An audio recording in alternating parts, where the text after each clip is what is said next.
Hey, bonjour tout le monde, ici c'est Marc-André Ferron et aujourd'hui, on fait un petit parallèle entre la nouvelle norme ISO 45001 qui vient de sortir, une norme qui définit des standards de gestion en matière de santé et sécurité pour mettre en place des systèmes de gestion des dangers qui sont performants, qui s'améliorent de manière continue, et la courbe de Bradley, pour ceux qui connaissent la courbe de Bradley, juste revenir rapidement, donc principe qui dit que pour avoir une saine culture en matière de santé et sécurité, on veut faire passer les gens de l'instinct naturel de se protéger à un niveau de dépendance dans laquelle les gens vont dépendre de la supervision et ultimement, on veut que le travailleur devienne indépendant de sa santé et sécurité et le but ultime, que chaque travailleur devienne interdépendant l'un de l'autre.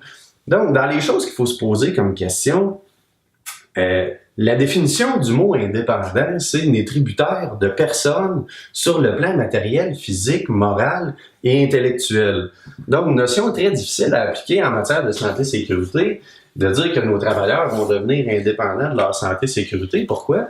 Parce que comme employeur, on est responsable de leur fournir le bon environnement de travail, les bons équipements, le bon matériel, définir la tâche, l'organisation du travail, leur fournir la formation, la supervision appropriée. Donc, le travailleur est très très loin d'être indépendant et tous ces éléments-là sont des éléments légaux qu'on retrouve à l'article 51 et l'article 59 de la loi sur la santé et sécurité qui sont très explicites sur qu'est-ce qu'on doit mettre en place pour arriver à gérer les dangers. Aujourd'hui, on fait un parallèle avec ISO 45001, qui est une norme d'ailleurs qui a pris à peu près 5 ans aux sommités de la planète à statuer sur qu'est-ce qu'on va mettre dans le meilleur système de gestion de la santé et sécurité au niveau mondial. Et la première phrase qui ressort de cette norme-là, quand vous rouvrez la norme et vous vous mettez à la lire, on dit « Tout organisme est responsable de la santé et sécurité au travail de ses travailleurs et autres personnes qui peuvent être affectées par ses activités. » Ça a pris 5 ans aux sommités de la planète à arriver à statuer là-dessus et ça ne peut pas être plus vrai que c'est vrai. Cette norme-là va dans ce sens-là. Prenez n'importe quelle autre norme, va aller dans ce sens-là.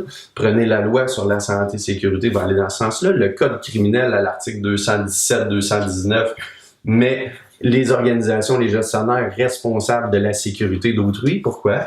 Parce que c'est nous autres qui est responsables de fournir un environnement de travail sécuritaire, les bons équipements, le bon matériel, définir les rôles et responsabilités à nos employés, la bonne organisation du travail et les former adéquatement. Donc, jamais un travailleur ne sera indépendant en matière de santé et sécurité. On oublie ça. Le seul endroit où est-ce que ça peut être applicable, c'est dans l'exécution de son droit de refus. Mais encore là, il faut, avant de faire son droit de refus, l'article 15 de la loi sur la santé et sécurité demande à ce que l'employé avise son superviseur avant. Pourquoi? Parce que la santé et sécurité, c'est de la gestion des dangers et le gestionnaire est responsable de gérer adéquatement les dangers.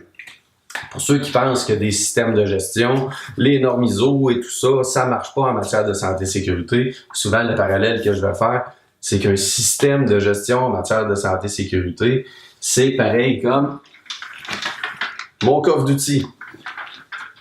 Mon coffre d'outils chez nous, il sert à rien, je ne touche jamais, je ne rouvre pas, je ne sais pas c'est quoi les outils qu'il y a dedans, je les utilise pas, donc je construis rien avec.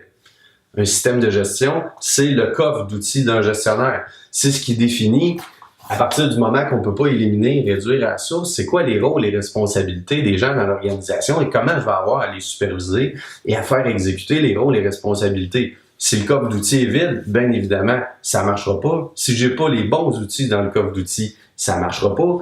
Et encore pire, si j'ai un bon coffre d'outils et que j'y touche pas, ça ne marchera pas non plus. Donc, ce qu'on veut, faire exécuter des rôles et responsabilités à 100% à partir du moment qu'on ne peut pas éliminer et réduire à la source. Et pour ceux qui voudraient aller dans des notions dans lesquelles on prône l'indépendance et l'interdépendance des travailleurs, je vous recommanderais de retourner lire l'article 217-219 du Code criminel qui sont très explicites là-dessus. Et je vous dirais de faire attention au niveau de diligence raisonnable. C'est des chemins qui sont très, très périlleux. Donc, si vous voulez remettre en question certaines vieilles notions de la santé et sécurité, je vous invite à lire Retour à la base, mon dernier bouquin qui vient de sortir. Si vous avez le goût de challenger vos idées, vos stratégies de gestion des dangers actuels et autres, n'hésitez pas à me contacter. Mes coordonnées sont sur gestionauthentique.com. Merci. Bonjour.